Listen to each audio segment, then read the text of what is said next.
meus amigos, como vocês estão? Tudo jóia? Para quem não me conhece, deixa eu fazer uma breve apresentação.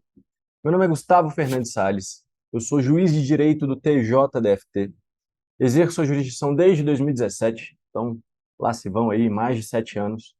Antes mesmo de começar a exercer a jurisdição, eu já era professor de direito constitucional e, por que interessa mais aqui para gente, eu já passei por essa mesma etapa que você está passando, essa mesma jornada de estudar para concurso. A diferença é que na minha época não existia esse tal de ENAM, esse Exame Nacional da Magistratura. A gente já ia direto em cada tribunal, viajando o país todo para fazer provas. Na época eu fazia Ministério Público e Magistratura.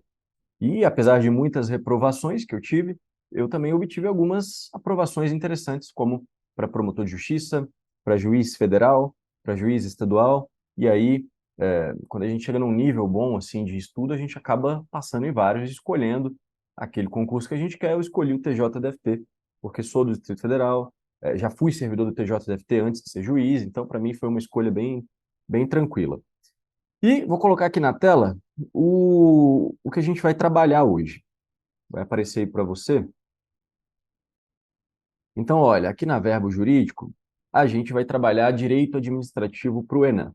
Tá bom? Então, eu serei o professor de direito administrativo e qualquer dúvida que você tiver, qualquer questão, você vai poder entrar em contato com o curso ou entrar em contato comigo. No finalzinho, eu passo meus contatos. O STJ publicou o edital número 1 de 31 de janeiro de 2024 para tratar do Exame Nacional da Magistratura. Antes, nós já tínhamos algumas resoluções da Infam, a Escola Nacional de Formação e Aperfeiçoamento de Magistrados, junto com a ENAMAT, né, da Magistratura do Trabalho. E agora tinha alguma questãozinha também, a resolução do CNJ, a resolução 75, né, que trata do exame do concurso de magistratura, também foi atualizada, mas o edital aqui é o ponto principal. E ele vai falar que a banca examinadora será a FGV, a Fundação Getúlio Vargas. É claro que ela vai ter que observar as diretrizes da comissão de exame, que está aqui embaixo. Ó.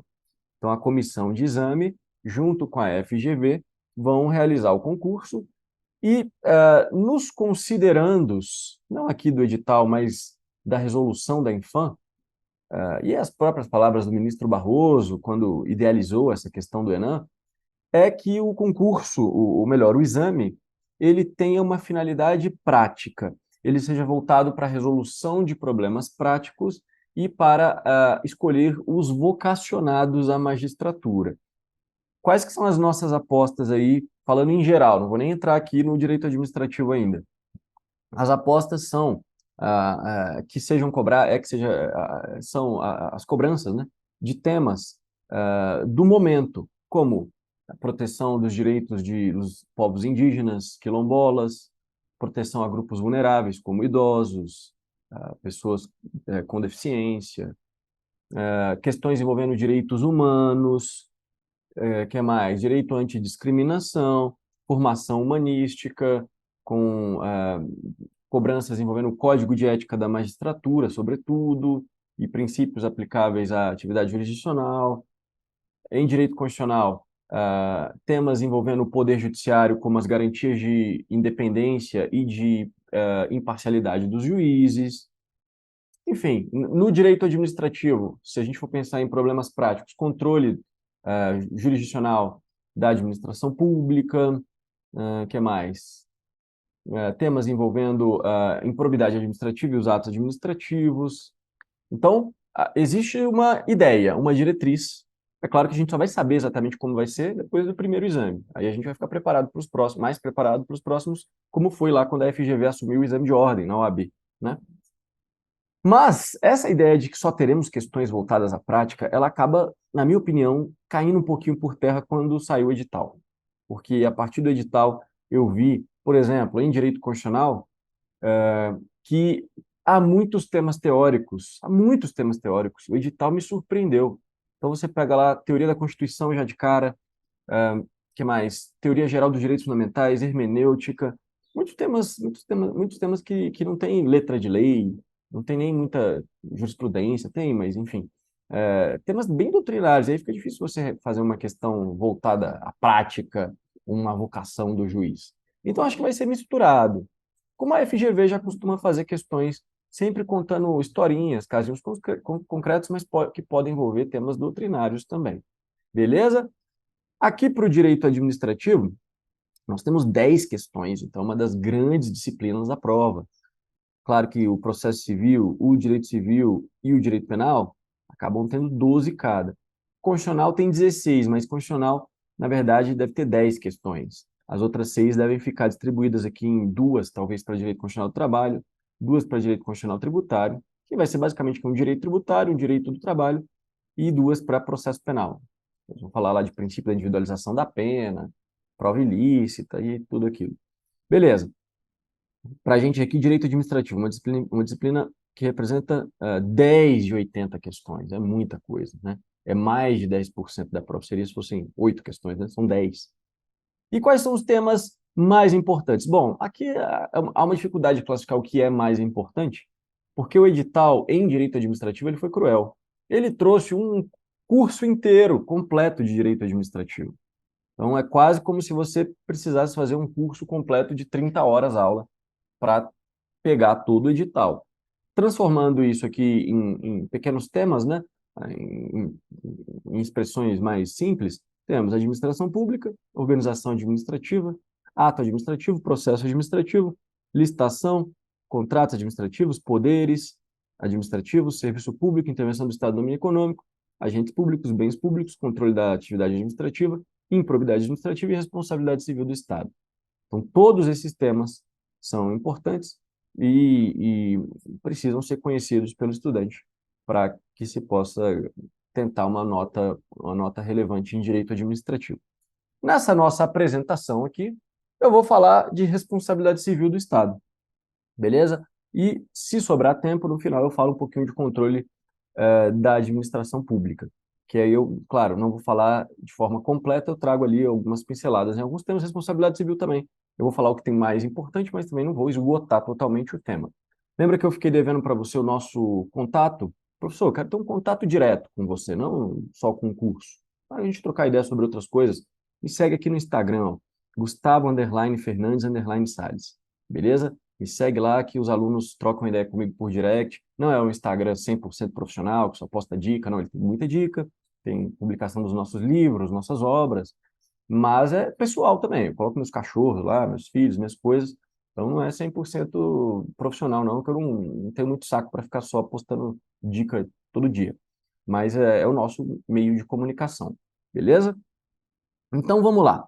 O que é a responsabilidade civil do Estado? Antes de trazer o conceito ali embaixo, lembre-se que o Estado ele é uma pessoa jurídica e, por isso, ele é titular de direitos e obrigações e pode ser responsabilizado por seus comportamentos que são realizados por meio dos seus agentes, por meio da teoria da imputação volitiva. Beleza. E quando exerce função administrativa, a gente tem uma ideia mais tranquila de que o Estado pode ser responsabilizado, mas lembre-se, já de cara, que o Estado também, excepcionalmente, pode ser responsabilizado quando exerce a função legislativa e até a função jurisdicional.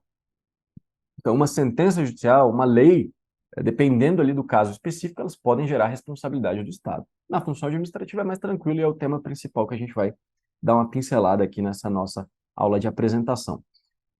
Outro detalhe importante que às vezes os estudantes se esquecem. O Estado responde não só quando pratica atos ilícitos, aqui não tem dúvida nenhuma, uma violação ao princípio da legalidade, praticou um ato ilícito, ou a moralidade, enfim, beleza, vai ser responsabilizado. Mas o Estado, muitas vezes, é responsabilizado quando pratica um ato lícito, mesmo quando pratica um ato compatível com o direito, ainda assim terá que indenizar. Quando isso vai ocorrer? Quando ele causar um ônus maior a uma pessoa específica do que aquele imposto aos demais membros da sociedade.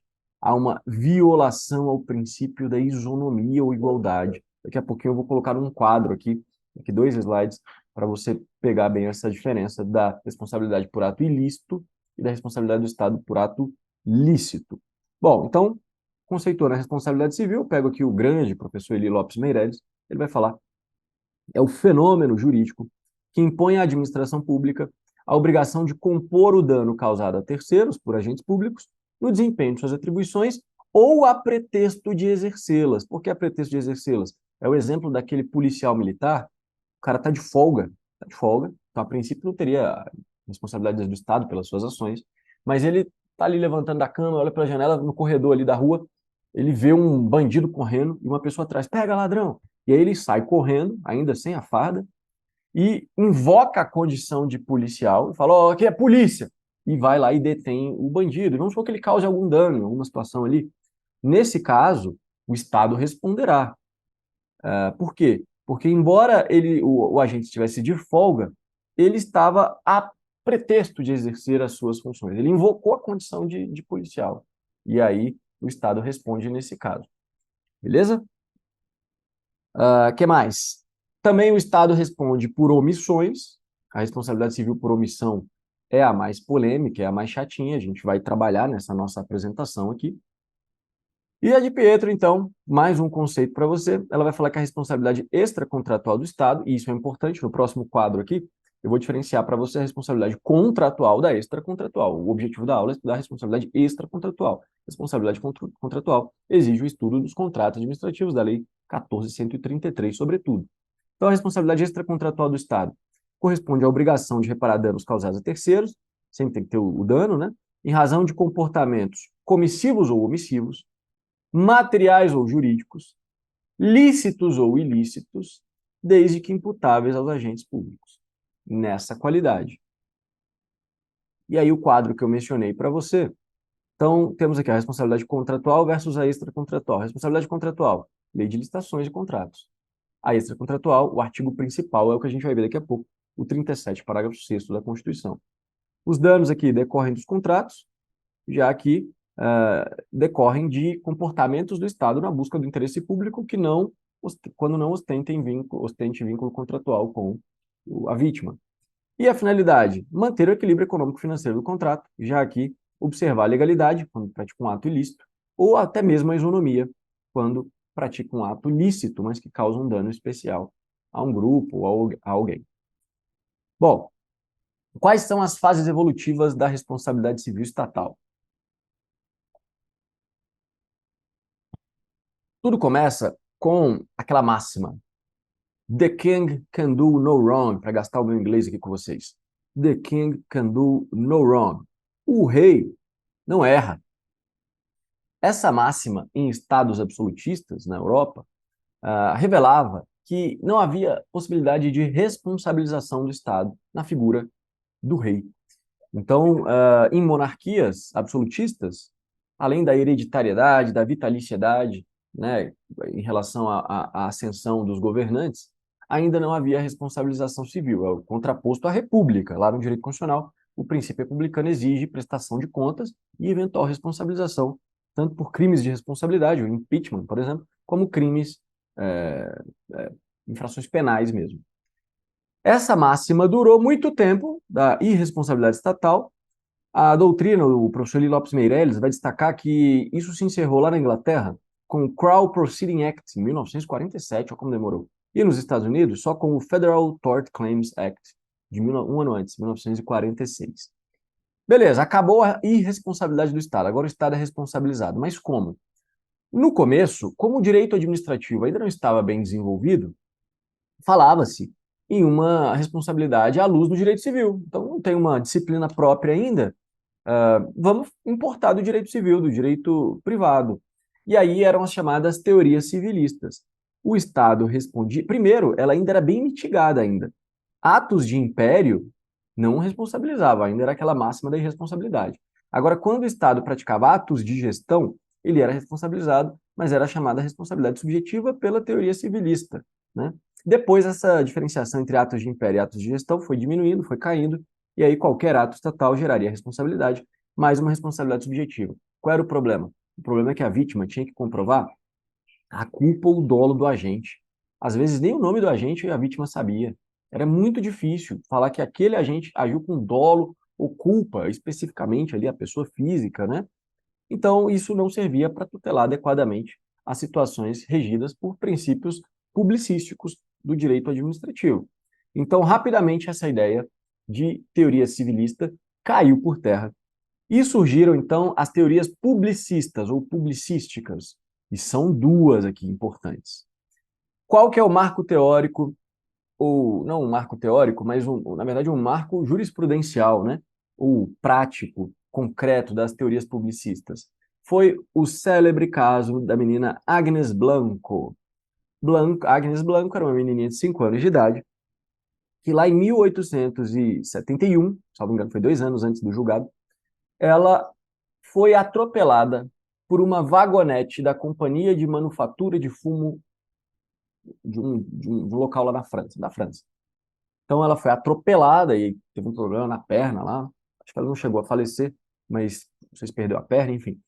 E por conta disso, o contencioso administrativo francês, com os seus tribunais do contencioso administrativo, acabou julgando o caso e demarcando uma responsabilidade agora baseada não na culpa lá do direito civil, mas na culpa do serviço. Anote aí.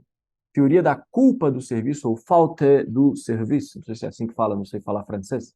Culpa do serviço, que também pode ser chamada, tem vários sinônimos, tá? Culpa administrativa e também, o nome que eu gosto mais, culpa anônima, porque agora não é mais preciso comprovar a culpa individual do agente público, que às vezes você nem sabe o nome. O que a vítima tem que comprovar é que o serviço não funcionou, funcionou atrasado, intempestivamente, ou funcionou mal. Então, uma falha no serviço, uma culpa do serviço. É isso que a vítima tem que demonstrar. Então, nesse caso, a Agnes Blanco demonstrou-se que houve uma falha lá na questão da vagonete, né, da Companhia de Manufatura do Fumo, e ela pode ser indenizada sem precisar comprovar se o motorista ali da vagonete agiu com dolo, culpa, enfim. Não, é o serviço que não funcionou direito. O serviço funcionou mal. Essa teoria da culpa do serviço é uma teoria importante, só que ainda assim ela era criticada. Por quê? Porque a vítima ainda tinha que comprovar alguma coisa. A vítima que é fragilizada perante o Estado todo-poderoso ainda tinha que comprovar que o serviço não funcionou. É o que fala o Eli Lopes Meirelles. Esta teoria, palavras dele aqui, ó, ainda pede muito da vítima, que além da lesão sofrida injustamente, fica no dever de comprovar a falta do serviço para obter indenização. E aí vem a segunda teoria publicística, que é uma teoria mais importante para a gente aqui nas provas do Enem, que é a teoria do risco. E agora sim, a gente passa a falar em responsabilidade objetiva do Estado. Então, o primeiro cuidado que o estudante tem que ter, que todo mundo se confunde, é que a teoria da culpa do serviço, ou culpa administrativa, ou culpa anônima, ou falta do serviço, é uma teoria que ainda prega uma responsabilidade subjetiva. Por que subjetiva? Porque a vítima ainda tem que comprovar alguma coisa. E o serviço funcionou mal, uma culpa anônima. Isso não era suficiente. Aqui começa a responsabilidade objetiva com a teoria do risco. No Brasil, professor, quando é que foi adotada essa teoria? Anote aí. A Constituição de 1946, lá no seu artigo 194. Lembra do... Quem gosta aí de filme de super-herói? Lembra do Homem-Aranha? Primeiro Homem-Aranha, lá, sei lá, dos anos 2000, sei lá quando foi. Eu não sou muito chegado em filme de herói, mas eu lembro que o menino lá do Homem-Aranha, o tio dele parece que morre, o que o tio dele, antes de morrer, falava para ele?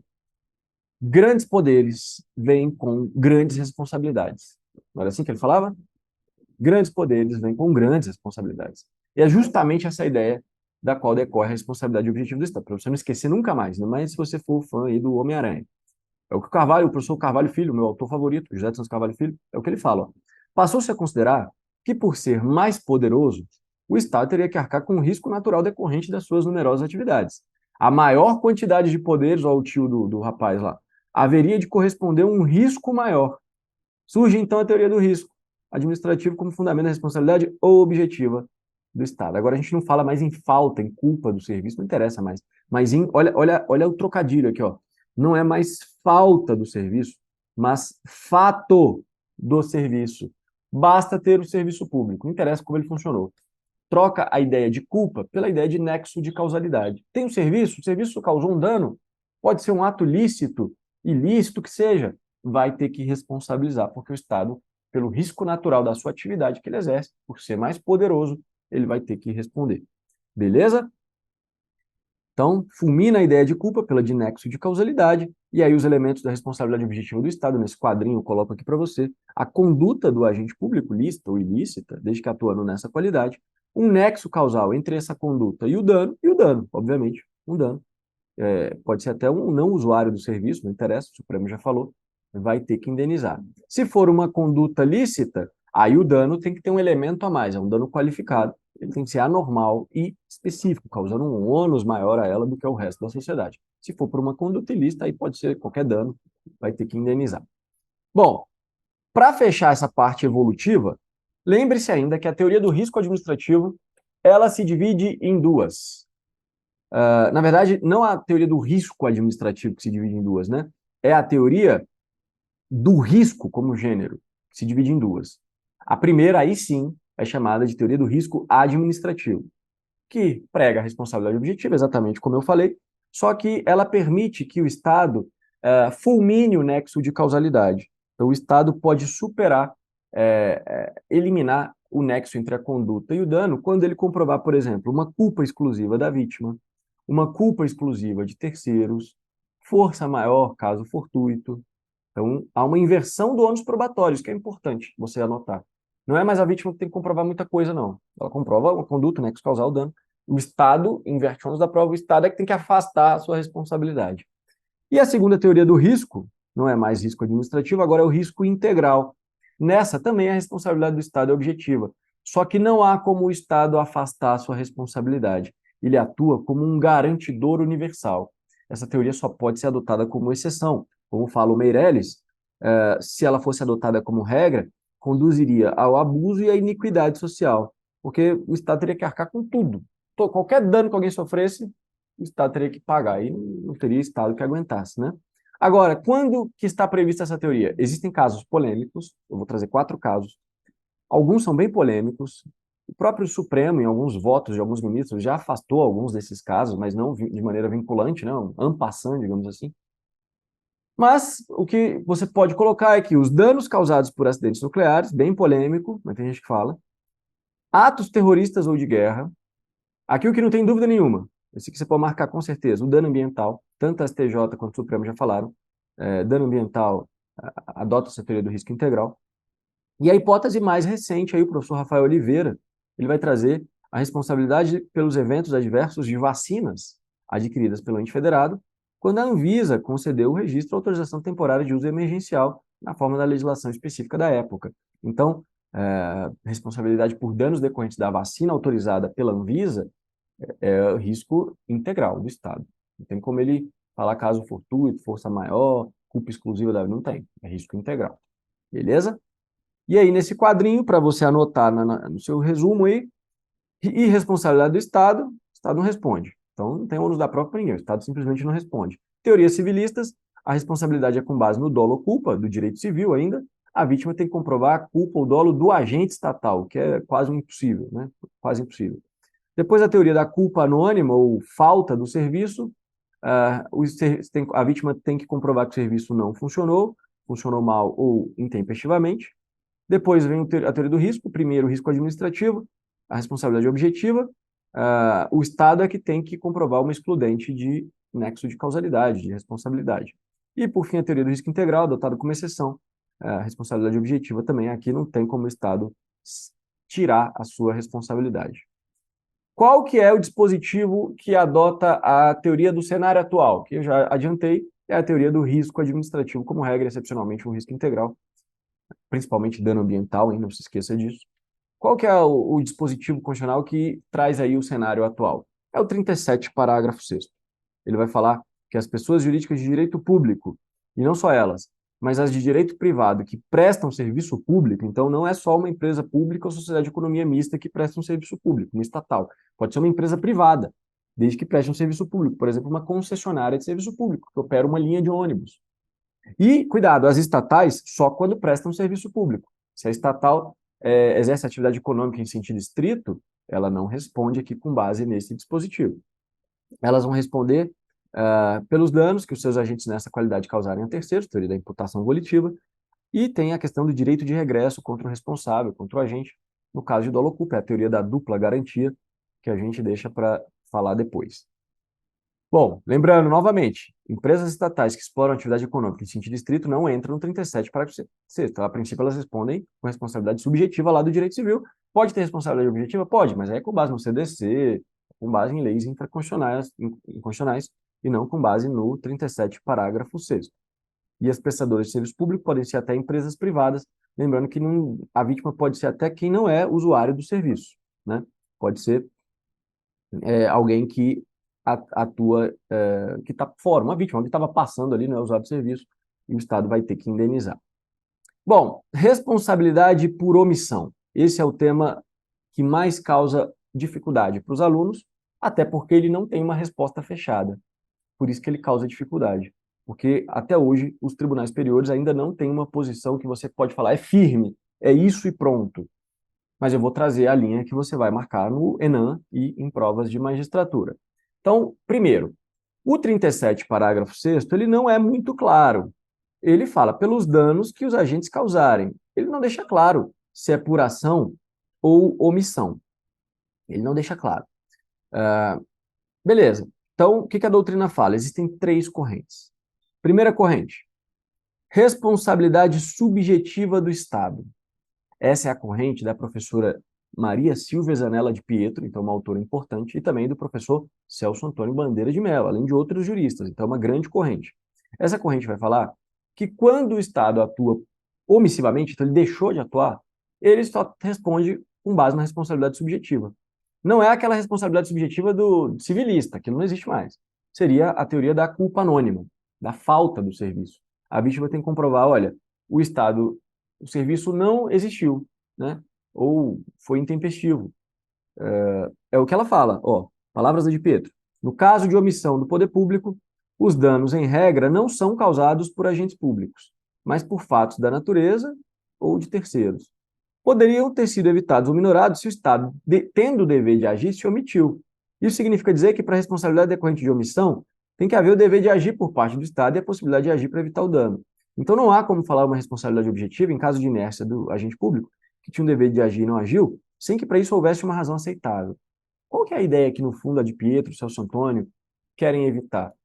Que o cidadão caiu lá no meio da rua, andando de bicicleta, e ele imputa essa responsabilidade para o Estado. Ele fala, ó, o Estado aqui, ó, ele teria que comprovar uma omissão, no sentido de, olha, eu caí, mas foi porque o Estado se omitiu em fazer o recapeamento, em, sei lá, fazer uma reforma aqui na via, que está totalmente esburacada. Aí sim o Estado tem responsabilidade. Mas não porque o cara simplesmente caiu no meio da rua. Então, a preocupação é muito válida desses autores que demandam uma responsabilidade subjetiva do Estado em caso de omissão. Não quer dizer que ele não responda, mas a vítima vai ter que comprovar a omissão do Estado e que ele tinha o dever de agir e não agiu. Então, vai ter que comprovar a negligência, é uma responsabilidade subjetiva, embora na culpa anônima. O STJ já adotou essa corrente, né? Aqui, ó. É firme no sentido de que a responsabilidade do Estado por condutas omissivas é subjetiva. Mais recentemente, 2022, primeira turma, falou, a jurisprudência do STJ é firme no sentido de que a responsabilidade civil do Estado por condutas omissivas é subjetiva, sendo necessário comprovar conduta omissiva e culposa, né, uma má prestação de serviço, uma culpa anônima do serviço, o nexo e o dano. E aqui no caso, qual que foi? Indenização de filhos menores e cônjuge do falecido por um acidente na rodovia. Então, tem que comprovar que o ente público se omitiu, por exemplo, não sinalizando propriamente a via, ou não fiscalizando. Então, veja, é uma corrente bem razoável. O STJ acaba tradicionalmente adotando essa corrente. Mas essa tradição é difícil porque o STJ está num momento de transição. Por exemplo, tem esse julgado aqui, 2020, informativo 674, que o STJ falou, ó, a regra geral do ordenamento brasileiro é de que a responsabilidade civil objetiva por ato comissivo e de responsabilidade subjetiva por omissão. Mas em situações excepcionais de risco anormal da atividade desenvolvida, o Estado, na omissão, também responde independentemente de culpa. Então veja que aqui já começou o STJ a falar, bem, a regra é que por omissão responde subjetivamente, mas depende do caso. Excepcionalmente pode responder mesmo na omissão objetivamente. Qual foi o caso? em que um advogado foi morto no fórum por disparos de arma de fogo. Então, efetuado por um réu. O réu conseguiu escapar lá na audiência, pegou uma arma no banheiro, sei lá onde, e meteu bala no advogado. Aqui, o Estado respondeu objetivamente, segundo o STJ. E, mais recentemente, a segunda turma, também em 2022, ela afirmou o seguinte nesse caso aqui, ó, nesse RESP 1.708.325. O hospital que deixa de fornecer o mínimo serviço de segurança, contribuindo de forma determinante específica para o homicídio praticado lá nas suas dependências, responde objetivamente pela conduta omissiva. E lá no informativo 740, o STJ falou o seguinte, ó, esta corte, em diversos julgados, mais recentes, né, tem procurado alinhar-se ao entendimento do Supremo de que, inclusive por omissão, o poder público responde de forma objetiva quando constatado um vício no serviço decorrente da falha no dever legal específico de agir. Então, tem usado já o termo responsabilidade objetiva para omissões. Veja que a tendência é o STJ se alinhar ao Supremo. Mas, tradicionalmente, o STJ entende que a responsabilidade por omissão é subjetiva, devendo se comprovar uma má prestação do serviço. Segunda corrente é a contrária, entende pela responsabilidade objetiva do Estado. A de Pietro é engraçado. Ela não cita nomes, porque ela fala que essa é a doutrina majoritária. Ela fala, a doutrina majoritária é da responsabilidade objetiva, mas ela não cita os nomes. Mas eu posso te falar que o Carvalho Filho, embora com uma construção bem própria, acaba falando que a responsabilidade por omissão do Estado é objetiva, e o principal defensor aqui, com certeza, é o Eli Lopes Meirelles. Ele entende que, mesmo na omissão, a responsabilidade do Estado é objetiva, porque o 37, parágrafo 6º, ele não distingue ação ou omissão. Então, ele fala na responsabilidade do comportamento estatal como um todo, omissivo ou comissivo como objetiva. E a terceira corrente é aquela ideia que a gente sempre teve na faculdade, né? Tem a corrente esquerda, a corrente direita e tem uma corrente eclética. Não é sempre assim? E sempre que prevalece é a eclética. Aqui é a mesma coisa, responsabilidade objetiva, subjetiva e tem uma corrente misturada. É a posição do professor desembargador lá do TJ Rio de Janeiro, Sérgio Cavalieri Filho, grande autor de responsabilidade civil, talvez um grande nome. Ele vai falar que depende quando há uma omissão genérica e depende se é caso de omissão específica. Ele entende que a responsabilidade subjetiva do Estado só ocorre em casos de omissão genérica. Quando a omissão é específica, também chamada de própria na prova, a responsabilidade do Estado por omissão é objetiva. Quando que ocorre a omissão específica ou própria? Quando o Estado tem um dever específico de agir.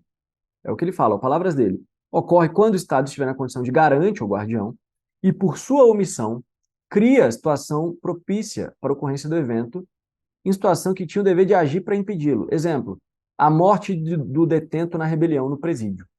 Então, se tem uma rebelião lá no presídio, o preso morre, entende-se que é uma responsabilidade objetiva do Estado, porque ele tinha um dever de garantir a integridade física dos presos, mas ele deixou ocorrer a rebelião, então ele responde objetivamente. Outro caso, o suicídio cometido por um paciente internado em um hospital público, quando o médico tem ciência da intenção suicida do paciente e nada faz. Aqui, cuidado, hein? Aqui tem que ter a ciência do médico da intenção suicida. O médico já sabe, o cara quer se matar e tá mesmo assim não faz nada, o cara morre. Agora, é diferente quando a pessoa nunca demonstrou nenhum sinal de que quer tirar sua própria vida e o faz, seja no hospital público, seja no presídio. Nesse caso, o Supremo tem julgado já falando, olha, aqui o Estado não responde, não é responsabilidade objetiva, seria subjetiva e teria que comprovar que o Estado foi omisso, mas é difícil porque o cara nunca demonstrou nenhum sinal de que queria tirar a própria vida. É uma fatalidade, né? Seria uma culpa exclusiva da vítima ali, entre aspas. E o último caso é que o acidente com o aluno nas dependências de escola pública, também o Estado é um garante, responsabilidade, uma omissão específica ou própria responde objetivamente. Já no caso da omissão genérica ou imprópria, se dá quando a inação, a omissão do Estado, não é a causa direta e imediata da ocorrência do dano. Então a vítima vai ter que comprovar que o Estado concorreu de alguma forma para esse dano. É o que fala aqui o Cavalieri. Omissão genérica tem lugar nas hipóteses em que não se pode exigir do Estado uma atuação específica, quando a administração tem apenas o dever legal de agir, por exemplo, em razão do poder de polícia. Exemplo, a queda do ciclista em um bueiro, há muito tempo aberto em péssimo estado de conservação. Veja, se o ciclista caiu na rua, ele vai ter que comprovar uma responsabilidade do Estado, uma falha na prestação do serviço, que é o quê? o bueiro estava aberto há muito tempo, já tem 3 anos que tem essa tampa aberta, que o Estado nunca fez nada, nunca fiscalizou e conservou a pista e reformou ali, então ele tem culpa. Mas veja que o ciclista vai ter que comprovar que o bueiro estava aberto há muito tempo e em péssimo estado de conservação. Ele não pode simplesmente falar, cair na rua. Essa é uma omissão genérica ou imprópria, em que o Estado atua ali com base no seu poder de polícia, com base em uma fiscalização geral. Beleza? Então, resumindo, anote aí. Se for uma omissão específica ou própria, o Estado responde objetivamente, mesmo pela omissão. Exemplo, rebelião no presídio. Se for uma omissão genérica ou imprópria, o cara caiu na rua de bicicleta, aí é a responsabilidade subjetiva com base na falta do serviço ou culpa anônima. O ciclista ali vai ter que comprovar que havia uma omissão do Estado de conservar a rodovia, a via. E o Supremo, professor? Você já falou a posição da STJ, que tradicionalmente é pela responsabilidade subjetiva, mas está em fase de transição, tem que ficar acompanhando os julgados aí, todo informativo, porque a segunda turma já se manifestou alinhando-se ao Supremo, e aí eu já adianto, então, o Supremo tem um entendimento pela responsabilidade do Estado, mesmo por omissão, objetiva. A dúvida que sempre ficou na minha cabeça, mesmo sendo professor, é uma responsabilidade objetiva aqui dessa segunda corrente, pura e simples, ou é uma responsabilidade objetiva que diferencia se há um dever específico de agir, né, uma omissão específica e própria, ou se há e omissão genérica, ou seja, se adota a segunda ou a terceira corrente? Fica essa dúvida. Pelas ementas de vários julgados, você pode falar que é a segunda corrente, que o Estado, o STF entende que o Estado responde mesmo por omissão objetivamente. Mas se você analisar o inteiro teor de alguns julgados, você já começa a achar que o Supremo diferencia. Quando o Estado tem um dever legal de agir, ele é um garante da situação, e aí a responsabilidade é objetiva, e quando é um caso que é uma fiscalização genérica e a vítima tem que comprovar a culpa anônima. Então, exemplo, esse julgado aqui de 2020. A jurisprudência da Corte, do Supremo, inclusive, entende ser objetiva a responsabilidade civil que decorre de omissão, seja de pessoas jurídicas de direito público, seja de direito privado que presta serviço público, com base no 37, parágrafo 6º. Só que é, como regra, o risco administrativo, porque ele fala aqui, ó, não se reveste caráter absoluto, admite o abrandamento e até a exclusão em hipóteses de caso fortuito, força maior, culpa exclusiva da vítima. Beleza. Outro julgado aqui da primeira turma. A teor do 37, parágrafo 6º, a responsabilidade civil de pessoa jurídica prestadora de serviço público em razão do dano decorrente de crime de furto no posto de pesagem, considerada omissão do dever de vigilância e falha na prestação do Estado. E aí, no inteiro teor, o relator falou, não há espaço para afastar a responsabilidade, mesmo sem culpa, mesmo sob a ótica da omissão, por conta da legalidade e da teoria do risco administrativo. Outro julgado, esse mais antigo, 2016, a responsabilidade do Estado, do 37, parágrafo 6º, está na teoria do risco administrativo, tanto para a conduta comissiva quanto para a omissiva. Né? Só que aí no final ele fala, em caso de inobservância do dever específico de proteção ali dos presos. Então veja que, se você ler só a primeira parte, parece que não, responsabilidade objetiva pela omissão, aquela segunda linha de entendimento. Mas quando você lê a tese fixada aqui na repercussão geral, aí você já percebe que é objetiva porque o Estado tinha um dever específico de proteger o preso. Né? Aqui foi uma omissão própria, específica. Então dá para tentar diferenciar, igual o Sérgio Cavalieri Filho faz. E o relator falou, não obstante o Estado responda de forma objetiva também pelas omissões, o nexo de causalidade só restará caracterizado quando o poder público ostentar um dever legal específico de agir para evitar o dano. Aqui é Cavalieri Filho. Né? Aqui é Cavalieri Filho. E aqui, ó, também, ó, é corrente no meio jurídico a afirmação de que a administração só responde pela omissão específica, quando está obrigada a evitar o dano e permanecer inerte. Viu como parece a terceira linha de entendimento? E mais um aqui, esse RE que está aqui na sua tela, 2020, o Supremo discutiu se o município tinha responsabilidade por danos decorrentes na omissão de fiscalizar o comércio de fogo de artifício. Alguém fez alguma besteira lá com fogo de artifício e causou dano a alguém. Qual foi a tese fixada? Para que fique caracterizada a responsabilidade do Estado por danos decorrentes do comércio de fogo de artifício, é necessário que exista a violação de um dever jurídico específico de agir. Então, o que vai ocorrer quando? Simplesmente quando tiver um dano com fogo de artifício, uma responsabilidade objetiva, omissiva? Não. Quando comprovar que o Estado concedeu a licença sem as cautelas legais, ou quando for de conhecimento do poder público que há irregularidades, ele não faz nada. Veja, parece aqui o Cavalieri Filho, né? Parece o Cavalieri Filho. Beleza? Aqui tem mais julgados, né? Tem que ser um dano direto e imediato para comprovar a responsabilidade do Estado, a questão do dever legal específico de agir, omissão própria. Essa é a linha que eu recomendo que você siga. Claro que tudo depende da redação da questão, mas veja que essa ideia de dever legal de agir específico, omissão própria, ela é bem corrente, já teve provas de magistratura que cobraram essa diferença, então isso que eu recomendo que você anote no seu material.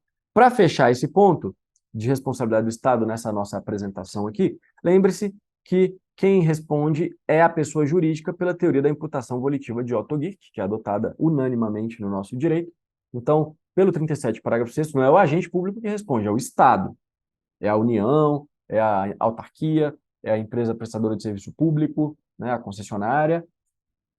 E o agente público que causou o dano, ele é responsabilizado por regresso. Então, é preciso que depois que o Estado seja condenado, o Estado ingresse com uma ação regressiva, responsabilidade regressiva, uma segunda ação.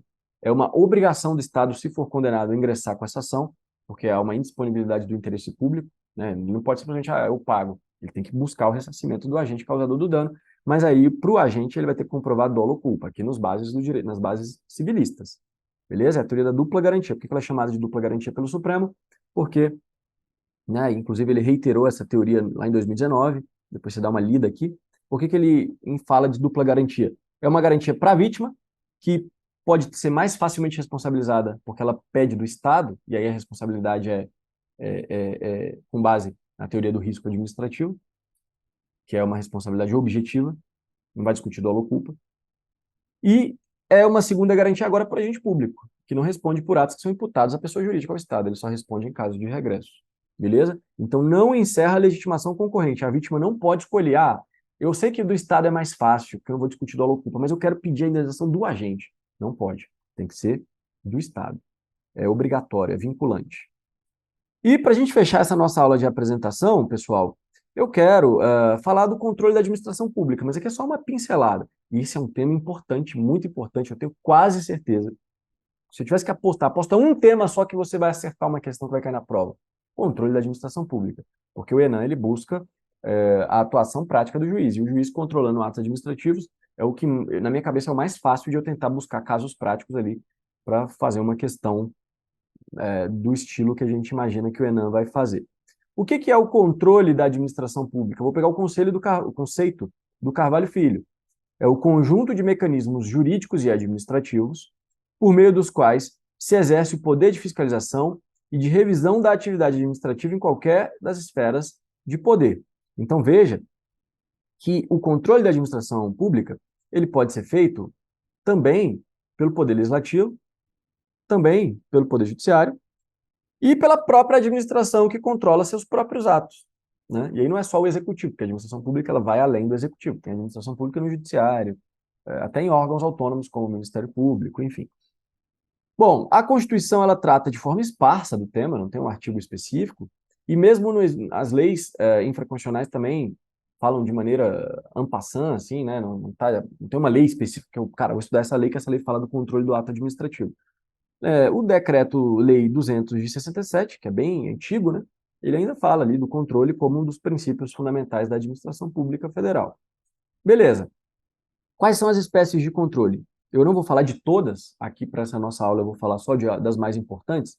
Então, primeiro critério, eu vou falar, acho que de três ou quatro critérios eu vou trazer, mas tem mais. Primeiro, quanto à extensão. O controle pode ser interno quando ele é efetivado por um órgão integrante da estrutura em que se insere o órgão controlado. Então, aquele próprio órgão controlando seus próprios atos. Ou externo, quando o controle é feito por um órgão de outra estrutura. Exemplo, um controle da administração direta, lá do Ministério, sobre a administração direta, sobre uma autarquia, por exemplo. Então, o Ministério da Fazenda controlando um ato lá de uma autarquia federal, lá do INSS, sei lá. Enfim, esse é um controle externo. Veja que são duas pessoas jurídicas diferentes. Então, é externo. Ou poderia ser de um poder sobre o outro. Aí seria mais externo ainda, né? Um controle do poder legislativo sobre a administração pública ali no executivo. Aí também é externo, mais ainda. Mais facilmente visualizado, né? Mas veja que externo não é só porque é de outro poder. Pode ser dentro da própria administração pública, mas um órgão controlando outro. E é interno quando é o próprio órgão controlando algo dentro da própria pessoa jurídica.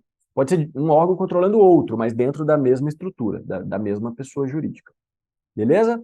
O controle externo a gente estuda muito lá no direito constitucional, o artigo 71, que fala do Congresso com auxílio do Tribunal de Contas da União. Já o controle interno também é tratado lá na Constituição, no artigo 74, quando fala que cada poder, de forma integrada, mantém um sistema de controle interno. Então, por exemplo, o Congresso, com auxílio do TCU, controla os atos do Executivo Federal, quando atua com base em dinheiro público federal. Mas também o Executivo tem o seu controle interno por meio da CGU, a Controladoria Geral da União. O mesmo com o Judiciário. O TCU faz controle dos atos do Judiciário, mas internamente, um controle interno, o CNJ, Conselho Nacional de Justiça, controla internamente os atos do Judiciário também, no aspecto financeiro, inclusive, e também no aspecto administrativo e da correção dos deveres funcionais. Aí já é aula de direito constitucional. Beleza. Quanto ao âmbito de administração, o âmbito da administração, temos esse aqui é o mais importante das espécies de controle. Por subordinação, é o controle que se dá quando decorre da hierarquia. E é tipicamente interno, porque a hierarquia só existe dentro de uma mesma pessoa jurídica. Então, um departamento administrativo superior controla internamente os atos das suas divisões ou das seções integrantes ali. É um controle por subordinação. É uma expressão do poder hierárquico.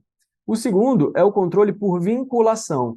E ele é um controle externo, é de uma pessoa sobre outra. E aí não há hierarquia, não há o poder hierárquico. Esse controle por vinculação é aquele controle com base na legalidade. Então, por exemplo, o Estado, por lei, cria uma autarquia. A autarquia tem que cumprir os objetivos legais. O Ministério vai controlar os atos da autarquia, mas não por subordinação, não é hierarquia, mas por vinculação. É um controle para ver se ele está cumprindo os fins legais. Né? É o exemplo mais comum. Carvalho Filho cita aqui, por exemplo, ó, o controle do Ministério da Fazenda sobre o Banco do Brasil, parecido com o que eu citei ali, né, da administração direta sobre a indireta. Não há hierarquia, o Ministério não é hierarquicamente superior ao Banco do Brasil, são pessoas jurídicas diferentes, mas é um controle por vinculação, um controle finalístico, para ver se ele está cumprindo os fins legais. É o que o Decreto-Lei 200 de 67 chama de supervisão ministerial, lá nos artigos 19 e 21. Isso aqui chove em prova, cai muito, pode cair no Enem, exatamente isso aqui. Quanto à natureza, tem um controle de legalidade e de mérito. O de legalidade é aquele que é feito para saber se o ato foi praticado com base nos requisitos legais que o regem. E aí os três poderes realizam o controle de legalidade. Até o judiciário, se provocado, pode controlar a legalidade de atos administrativos. E o legislativo também. Já o controle de mérito é aquele que comprova a eficiência, o resultado e a expressão-chave, conveniência e oportunidade do ato. E aí o judiciário não controla o mérito do ato administrativo. É só a própria administração pública que controla o mérito dos seus próprios atos e, excepcionalmente, o legislativo. Bem excepcionalmente, o legislativo consegue controlar o mérito dos atos da administração pública. Exemplos, dá uma lida lá no artigo 49, inciso 9, inciso 10, mas a regra é que a própria administração pública controle o mérito dos seus próprios atos. E, por fim, quanto ao órgão controlador, aqui seria 3, né? Aqui seria 3, deixa eu ver. Não, quanto à natureza, quanto ao âmbito, quanto a esse... Não, é o 4 mesmo. Eu falei bastante. Eu acho que eu deixei de fora só um critério. Quanto ao órgão controlador, tem que é o do momento, né? O controle preventivo, concomitante e o posterior. Isso que eu não falei aqui na nossa aula, mas a gente está só apresentando os temas. E quanto ao órgão controlador, pode ser um controle administrativo, legislativo feito, depende do poder, é feito pelo poder legislativo, é um controle legislativo, é feito pelo judiciário, é um controle judicial. Bom, para a gente fechar o nosso encontro, só vou falar rapidinho do controle judicial. É aquele feito, então, pelos órgãos do Poder Judiciário sobre atos administrativos. Primeiro detalhe, é sempre provocado, nunca pode ser de ofício, diferente do controle administrativo, pode ser de ofício. Segundo detalhe, o Brasil adota o sistema de jurisdição una, que é o sistema inglês, que é aquele em que só o judiciário resolve com aspecto de coisa julgada material. Só ele resolve definitivamente, é o Final Enforcing Power, lá do direito norte-americano. Já a França já adota um sistema diferente, o do contencioso administrativo, que é aquele sistema em que a própria administração julga com efeitos de coisa julgada material. Quando a lide envolve a administração pública, vai para o contencioso administrativo. Quando não envolve a administração pública, é só entre particulares, vai para o judiciário. Então é como se tivesse dois juízes. o juiz do judiciário e o juiz da administração pública, que julga casos que envolvem a administração pública, que não podem ser levados ao judiciário. Ele resolve, faz o papel do judiciário, né? Esse é o contencioso, é o sistema da jurisdição dual. Há dois juízes. A jurisdição una, só o Poder Judiciário julga definitivamente. A administração pública pode julgar casos, mas os seus casos fazem apenas coisa julgada administrativa e podem ser levados à análise pelo Poder Judiciário. Beleza, o judiciário a gente sabe, ele faz o controle de legalidade, mas não de mérito. Lembrando que é uma legalidade ampliada, né? A legalidade se transforma em juridicidade. Então não é só porque violou a legalidade específica, a lei.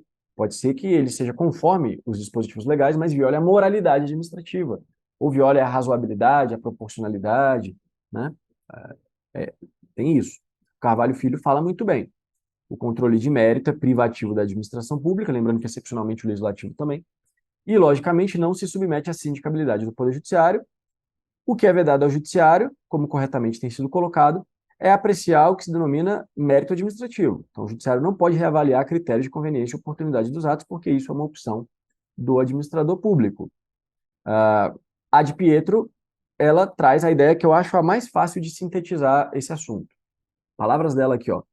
Quando se diz que o judiciário pode controlar o mérito do ato administrativo, cuidado, na prova você nunca vai marcar isso. Ela até fala, essa afirmação tem que ser aceita com cautela, porque não é verdadeira. O judiciário não controla exatamente o mérito do ato administrativo. O que o judiciário pode fazer, na verdade, é verificar se, ao decidir discricionariamente, a autoridade não ultrapassou os limites da discricionariedade. Pode ser que a autoridade fale, não, mas aqui está dentro da minha discricionariedade, mas não está. Saiu do mérito e foi já para um aspecto de juridicidade. Por outras palavras, o juiz controla para verificar se realmente era mérito. Decisões judiciais que invalidam atos discricionários porque eles têm desvio de poder ou de finalidade, porque são irrazoáveis ou desproporcionais, porque infringiram princípios como da moralidade, segurança jurídica, boa-fé, na verdade não é mérito, está controlando a legalidade em um sentido ampliado do ato. Isso o judiciário pode fazer.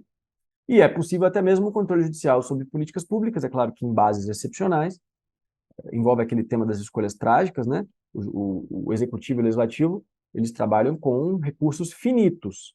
Então, a história do cobertor curta. Às vezes, se investe na saúde, você vai ter que tirar um pouco da educação. Claro que tem que respeitar a vedação ao retrocesso social. Aí já são outros temas, mas apenas para você anotar que, segundo o Supremo, é possível controlar políticas públicas quando elas violarem direitos fundamentais, sobretudo por sua omissão, e quando não alcançarem o mínimo existencial, né? Quando não forem suficientes nem mesmo para o mínimo existencial. Aí se trata de uma omissão injustificável, e aí o judiciário pode determinar que o executivo reforme presídios, construa novas creches, forneça medicamentos, amplie as vagas em leito de UTI em hospitais, sob pena até de sequestro de verba pública, para tanto. Né? Então, por exemplo, aqui, ó, nesse RE, o Supremo determinou que o município construísse mais presídios para crianças, ó, creches, né, para crianças de até 5 anos. Beleza? E lembrando que a prova também pode tratar dos meios que o administrado tem para se valer do controle judicial sobre a administração pública, e aí o estudo vai, sobretudo, para habeas data e mandado de segurança, né? Também ação popular, mandado de injunção, habeas corpus, mas esses dois aqui, talvez, para direito administrativo, são mais relevantes. Para direito constitucional, aí, as demais ações constitucionais, os demais remédios constitucionais também são relevantes. Beleza? Agradeço a todos, um grande abraço.